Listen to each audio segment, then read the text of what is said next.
Hi, my name is Sallieann Harrison and this is a short workshop on felted wool appliqué onto a cotton background.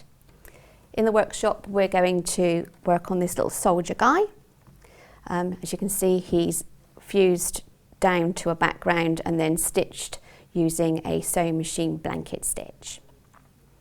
I don't like using Vilene. I tend to use a cotton stabiliser. So this is a cotton stabiliser called Shape Flex by Perle, and you just iron it onto the reverse.